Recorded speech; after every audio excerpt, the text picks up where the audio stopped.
Hey kiddos, Mr. Nicholas here, and parents, I want to let you guys know this is going to be our beginner curriculum for our 7 to 11-year-old white, yellow, and senior yellow belts. So the way our curriculum is designed, we have a red, white, and blue stripe as well as a black stripe. We want to engage them in each period of time being a red stripe first. That will be their basic blocks, stances, kicks, and strikes. And the reason why we engage them in blocks is so that way they don't feel like they're getting everything at one time and getting overwhelmed with what they're trying to improve on. So some of this curriculum may seem repetitive, some of the higher ranks, like the senior yellow belts or yellow belts, but that's kind of the purpose of it. So the purpose is to get those repetitions in. It's about making sure you perfect the kick, not just memorize the kick, not think that you have the kick, but actually legitimately having it. The blocks and the stances and the strikes will seem repetitive. Now the kicks, I engage them from a front leg technique, a back leg technique, or a step together or a step behind technique. Kind of different setups with the kicks, because the kicks, when you start going into the intermediate levels, you start sparring, you're going to need to engage all those kicks, using the turning technique, using a front leg technique, using a kind of a hop skip technique to get closer to your opponent. So having those different opportunities to use that kick is going to be important. So first thing is on the blocks. So our blocks are low, muscle, and high block. You got your high block, which is going to be above your head, hand facing towards the back, knuckles facing out. You have it not close to your head. I know a lot of my kids make this mistake. It wants to come back and hit them in the head. I want you guys to perfect that angle to 120 degrees. Hey, parents, go right now, turn around and ask your children on why it's important it's 120 degrees. See if they can answer this question. The answer to the question is going to be that both the bicep and the tricep are engaged to give you the perfect lock to where that block is at its strongest point, keeping it from coming back and hitting you in the head. All right, so that high block is most important. So make sure that also that the reason why the hand is facing back towards the front of their head is because of the bone that's exposed if you rotate it the other way. If I rotate my hand out and somebody strikes, they're hitting this outer bone of my forearm, which can cause, fragile and brittle and cause it to break. So when you flip that arm around, you're engaging the muscle, the back part of this arm. So if something like a bat, a ball, it doesn't matter what it is, something falls down, or somebody's striking at you, it's going to allow that to be able to absorb a lot of that impact versus my bone absorbing it. Okay, so now moving on to your muscle block. Self-explanatory. So you have a muscle block off to the side, same exact thing, your angle being 120. Ask your kids again, what degree angle does this muscle block need to be and why does it need to be that? They should answer, bicep, tricep engages the muscle at the strongest point. You want to make sure that this time you have your knuckles facing into your face. You don't want it facing out, that's a whole different block. This one's going to be blocking more with the inside of your arm coming out. So when that block comes in, it comes out, allows me to deflect with the inside of my forearm, which is why that muscle on the inside is there. When you face that arm out, you're blocking obviously with the outer part of your arm, being an outer forearm block. But for this purpose, muscle block. That's what you want to use here as an outward motion to deflect a punch, deflect a kick, or anything like that. Now, low block. That's going to actually be no angle, straight arm, and it's going to be more down towards your leg. Now, I want you to ask the kids if they know where a low block comes from. Do they know that the low block protects the leg? Do they think it protects the upper body? What do they think that low block does? Obviously, their probably natural answer is going to be to protect their leg. And I want you guys to know that it's not to protect the leg. It's actually to break someone's hold from your shirt. So if somebody comes up and grabs me, I bring this arm over into a chamber, and then I have my low block, which is a step down low block, which allows me to break the hold. Now, I don't have the 120 because obviously it's a straight arm, right? But I'm blocking with the outer part of my forearm here. So when I come up, imagine an arm. As I come up around that arm, I bring it in here and I block downward to break the hold and to kind of open them up to allow further striking. Okay, so those are your three blocks that I want each of those kids to work on. So once again, high block, facing the back of the hand to the forehead, exposing the forearm here for a strong block. 120 degrees. Then we have the muscle block off to the side. 120 degrees, knuckles facing in towards your face. Making sure that you're having a outward block, not a straight block, okay? Now, low block, somebody's grabbed, coming up, bringing across, and blocking downward. No degree angle there, but I really want the kids to engage that low block at an accelerated speed because their pattern is going to consist of that at blue stripe level. I don't want to see them just doing a low block here. I want them to have a purpose with every block that they do. So that way when they're actually, if they ever get God forbid they ever have anything happen to them at school or in the street, how the body trains, how the mind trains is what they're actually going to do. So if you allow your kid to block weak, if you allow your kid to snap a block weak, or you allow them to do something halfway, they're obviously not going to be able to protect themselves legitimately. So be sure to make them engage. So a high block being strong, muscle block, strong, low block, strong. Make sure every move is forceful. Make them do both sides. Right side, checking the angle. Right side, checking the angle. Right side, checking the angle. Making sure that the retraction hand is in point every single time. That'll allow me to be able to engage a punch afterwards, okay?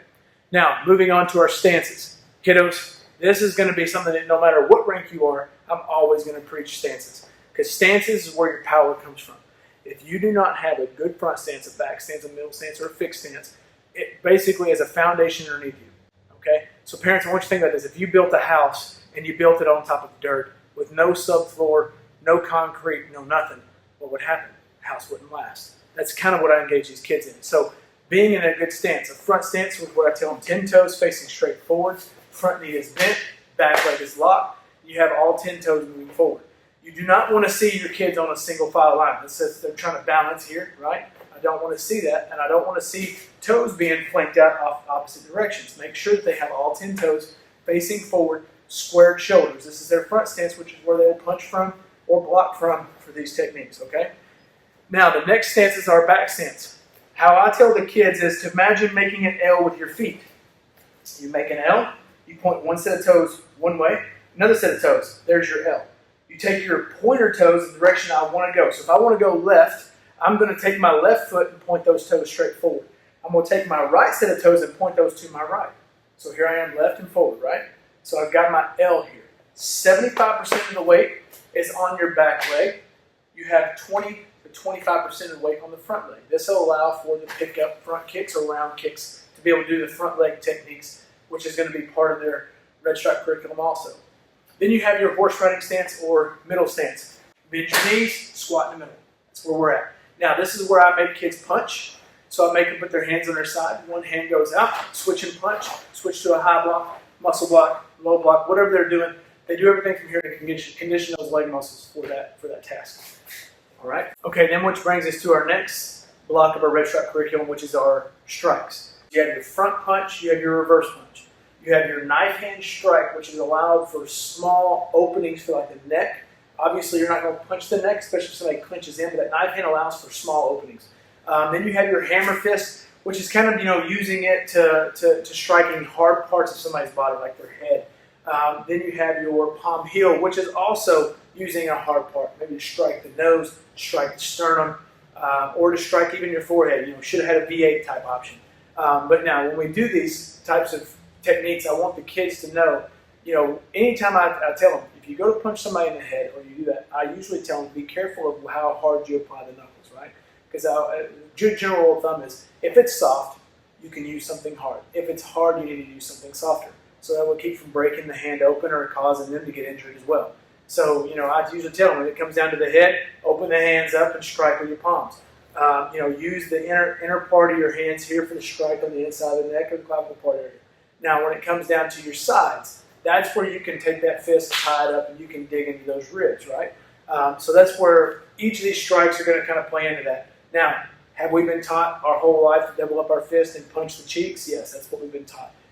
But the safety aspect of things, I want the kids to be able to get a broad spectrum of that, because you never know if they have to strike and then grab. So allowing that palm heel technique to come out and then they grab is going to allow a lot easier safety protection for them.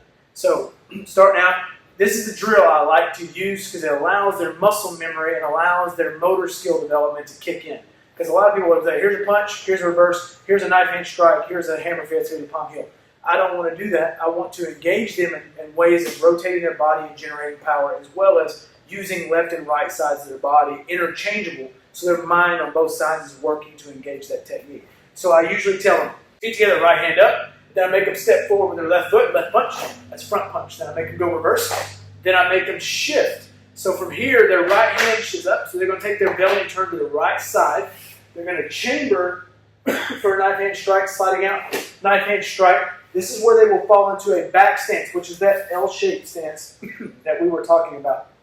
From here, You're going to slide that foot back in. Your knife hand's going to then close. Then you're going to step back over into a front stance. As they're doing this, the hammer fist should come down. Don't let them go from a knife hand to a step hammer fist. That's a timing issue. We want to make sure that they get that in a fluid motion, so it's like they're swinging it back, right? As they swing it back, they step and they swing. Well, it's the same thing when they want to do a hammer fist. It's a step, glide into a swing. It's an all simultaneous strike. Once they do that, then from here, all they're going to do is retract your hand, pull back, at the same time shift it, palm heel. Okay, so let me do that one more time. So you have right hand up, step out, left foot, left punch. Then you have right, reverse. Then you have shift, turn, knife hand to a back stance, stepping back over into a front stance, hammer fist, then shifting back, palm heel. Now, as they get perfected, make them do it individually, left side, right side. So you go left side, 1, 2, then turn the other way, 3, 4, 5. Now, once they've done both sides and they've gotten to where their mind is actually right, because as they're going through this, they're going to jumble up. So as they're engaging both sides, make sure that once they have it down and they both can flow, then make them do the drill as a walking drill. So they have right hand up, left, right, left, right, left, right, left, right, left, right. And they can continue to do this over and over, working that muscle memory, working the technical side of their training. All right? Okay, so now we've got our blocks, our strikes, and our stances all out of the way. Now we're going to move on to our kicks. So these kicks that we're going to be doing this time are going to be your pickup techniques. So like I said, we've engaged turning techniques, which we use the back leg kind of swinging up. We engage the step behind or step together techniques, which is where you step together, kind of getting closer to the opponent. Then we have our pickup techniques, which is where having a good back stance or having good muscle control in the front and strengthening that leg muscle is going to be most important. So a way I'm going to be engaging my kids this rotation is going to be to allow them to develop that front leg strength, right and left. I don't want them to just only use their right leg, and I don't want them to only use their left leg. I want them to actually use both evenly. So the techniques that we're going to be working on is front kick, round kick, side kicks, and inside-outside crescent kicks. So you have front kick, which is honestly very simple. So what I would start out with, just to make sure they get the good technical side of things, don't worry about how high they kick. I do care about how low they kick. I don't want them kicking below their waist. So I would start out with saying, well, imagine a kitchen chair. This would be almost equivalent to that, right? So they pick up their front knee, and they point it straight in front of them. Then when they kick out, leg extends out, straightens out. This is where they pull the toes back or point their toes forward, depending on if they're working courtesy style or actually striking, hitting each other. Then they re-chamber, pulling it back, and then they set it down. 4 parts to every kick. Watch again. 1, hands are up. 2, 3, 4. Now, make them do that about 10 to 15 to 20 times left leg. Then make them switch to the right leg. Same thing. Pick it up. 1, 2, 3, 4. 1, 2, 3, 4. Now, front kick is probably the most simple. I always tell them this. Whichever way your belly is facing is which way you kick. So once they've accomplished the rail, then what they need to be able to do is from here is just be able to stand here, pick their leg up, throw a front kick, set it back down. They got to be able to do that left and right leg. Okay. Now, moving on to our round kick. Round kick's a little different. Stand sideways. I always tell them that the foot that you're standing on, imagine it being like tree trunks, right? Or tree roots. If you point your toes the direction you're going to be leaning, that will help you with balance. So I take my base foot, I point those toes all the way because I'm going to be leaning this way. So I want my toes to be kind of supporting my upper body from tipping over. From here, I'm going to also, I don't want my knee to be brought in. I want my knee to be pushed out. I want my body in an alignment. See how my heel is now facing towards the direction I'm kicking? And then I kick my leg out, bring it back, set it down. 4 parts to that kick also. So once again, base foot, toes facing towards the direction you're leaning, which means the opposite way of your kicking. Right hand, hold the back of the chair. Left leg, pick it up, point, open your body. See how I've got a straight line here in front of you guys. I've got a straight line. I'm not jackknifing my body. I'm pointing my knee, aiming with it, kick, bring it back, sit it down. Make them do that left side and right side. If they're doing it correctly, and you make them do 10 of them before they put their foot down, they're going to be complaining about their hip flexors burning or their lower back. Right? That means they're engaging the muscles properly. Now, moving on to the most complicated kick that I'd say that every single student, even myself, from white belt up until now, even for myself, has always been something that has been critiqued on me from instructors that I train with. They'll say, you got to make sure you pull your knee in tighter. You got to make sure you have a good pivot. You got to make sure you have a good driving force to that kick, because the side kick is probably going to be your most powerful technique that you have. So with that being said, you point your toes. Once again, I'm staying sideways. I point my toes, my kicking leg, or my non-kicking leg towards the direction I'm going to somewhat lean. This allows my body not to topple over. I'm also going to slightly bend my knee to act like a shock, as if I was going to, like a car, right? If you didn't have shocks in your car, you'd be beating the car to death. It's the same exact thing. So I'm going to put my toes away, slightly bend my knee. This time, instead of pointing my knee at the target, I want to point my rear end and my heel at the target. So let's say you're my target. I point my base heel at you that I'm standing on, my toes away from you. I pick my knee in, so my knee is in my chest. My heel is the driving force going towards you. From here, I'm pushing out to align my body straight. I'm aiming with my heel. I pull it back. I set it down. Once again, pick it up, tight into your chest. I'm pushing all of these muscles straight out.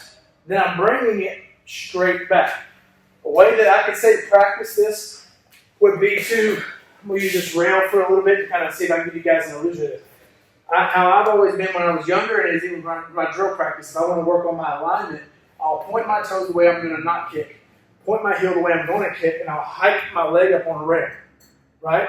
Then I can slide my leg down the rail, but see, from here I've got to come out. Then I can bring it back. But I want to work on trying to get my chamber back over. I want to pick my knee up and keep it up. I don't want my knee to drop below my ankle.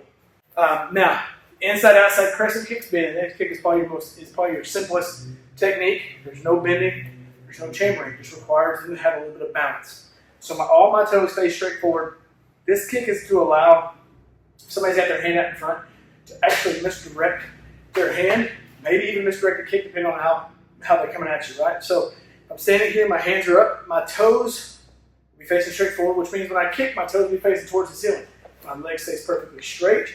I take my left leg and I'm going to swing from the outside to the inside, called an inner crescent kick. So left side to inside, and as I do that, I'm going to make an X with my legs. So here we are, inside, X. Then from here, outside, going from the inside to the outside is the outside. All right, so once again, that's going to be inside, outside. Notice how my toes are staying up. Inside, legs staying straight, outside. Make them do each and every one of these kicks. So once again, a recap on the kicks. Front kick, 4 parts. 1, 2, 3, 4. Round kick, toes away, heel towards the direction they want to kick.